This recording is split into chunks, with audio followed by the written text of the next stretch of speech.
The year is 2023 and Africa is rising with more money, more power, and more influence than ever before.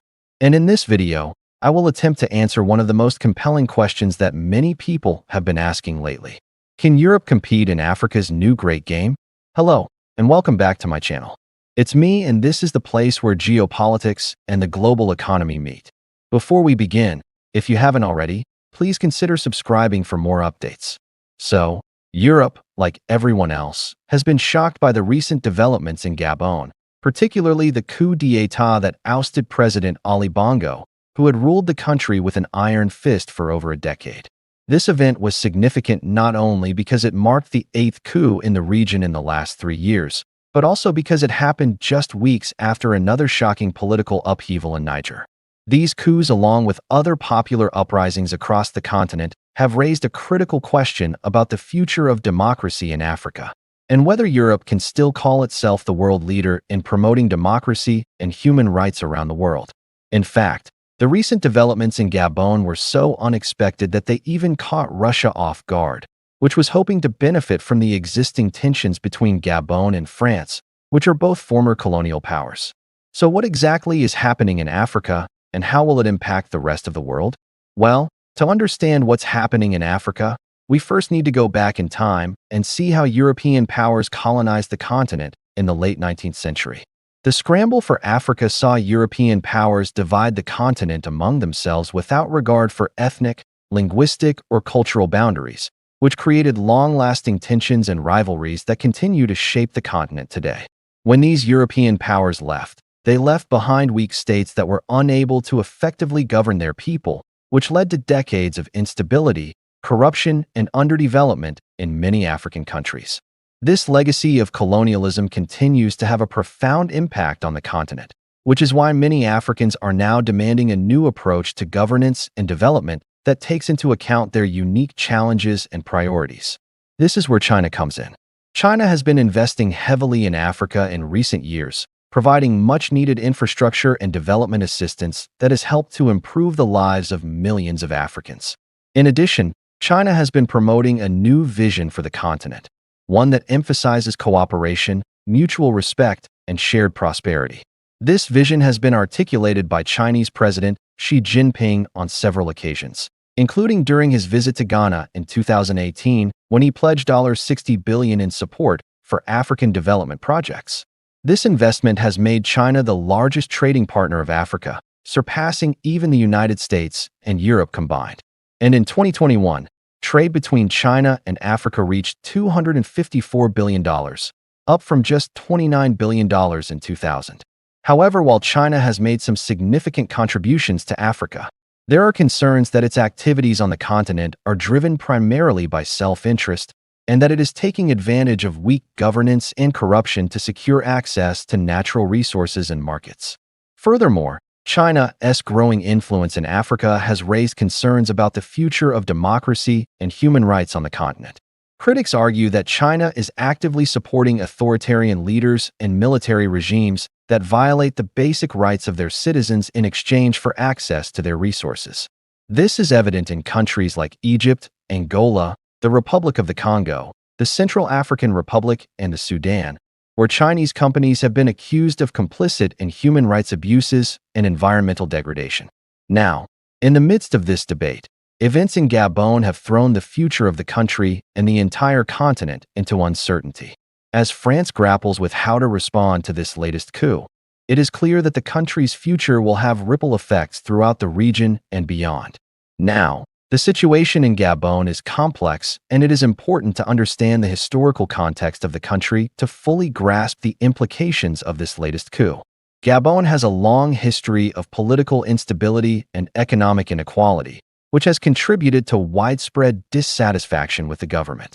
Despite being one of the most prosperous countries in Africa, with a GDP per capita of $11,400, nearly two-thirds of the population live in extreme poverty. This stark disparity has fueled tensions between the ruling elite and the general population, creating a volatile environment that has been exploited by external forces such as Russia and China. Now, let's talk about the coup itself.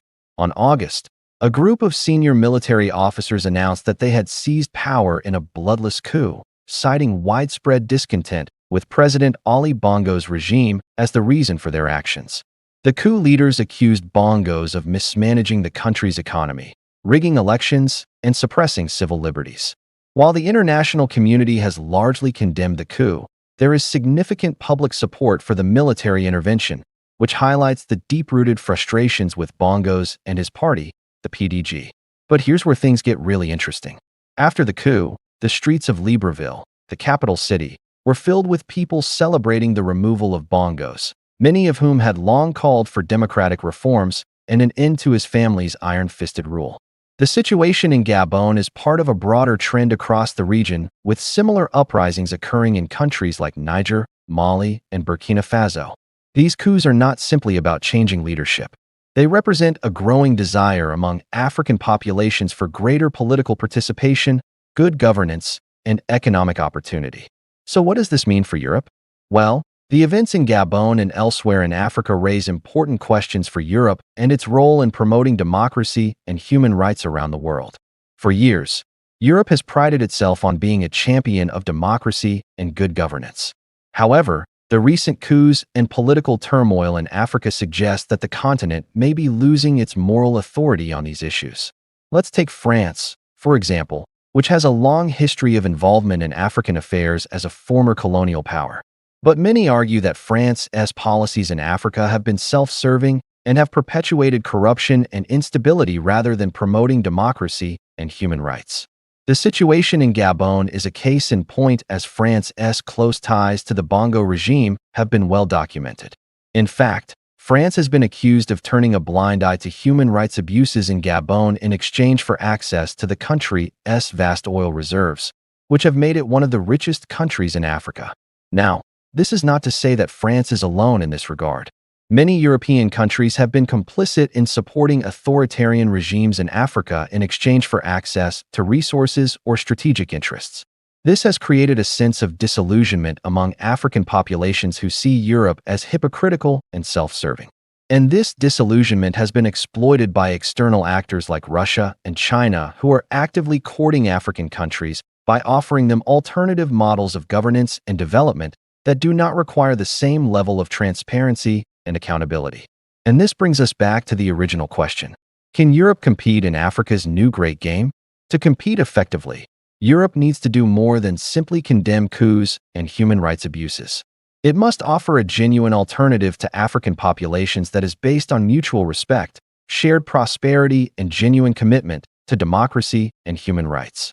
This will require a fundamental shift in the way Europe engages with Africa, one that moves away from the extractive and self-serving practices of the colonial era and embraces a more inclusive and equitable approach that respects the agency and aspirations of African peoples.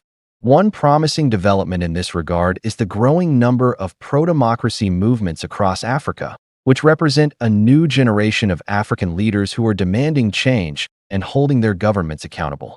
These movements have gained momentum in recent years, particularly among young people who make up nearly 60% of Africa's population. The Arab Spring uprisings of 2011 played a significant role in inspiring these movements, as they demonstrated the power of popular mobilization in challenging authoritarian regimes. Since then, we've seen similar protests and uprisings across Africa, from the #EndSARS movement in Nigeria to the ongoing protests in Sudan and Ethiopia. These movements are not only calling for an end to repressive governance, but also for greater economic opportunity and social justice. However, it's important to note that these movements face significant challenges, including state repression, lack of resources, and deep-rooted societal problems like corruption and ethnic divisions. Nevertheless, the persistence of these movements offers a glimmer of hope for the future of democracy and human rights in Africa. Ultimately, the future of Africa and its relationship with Europe will depend on whether Europe can demonstrate a genuine commitment to democracy, human rights, and sustainable development. If it can do so, it may earn the trust and respect of African populations and secure its position as a valuable partner in the region. But if it fails to do so, it risks being marginalized as African countries forge new partnerships with countries like China and Russia. In conclusion, The situation in Gabon and other parts of Africa raises critical questions about the future of democracy and human rights in the region and the role that Europe can play in promoting these values. While Europe has traditionally positioned itself as a champion of democracy and good governance, its record in Africa has been mixed at best. To regain its moral authority and compete effectively with external actors like China and Russia, Europe must adopt a more principled and equitable approach to its relationship with Africa. By doing so, it can earn the trust and respect of African populations and help to ensure a brighter future for the continent. Thank you for watching this video. If you enjoyed it, please hit the like button and share it with others. And if you haven't already, please subscribe for more updates. Thanks again for watching, and I'll see you in the next video.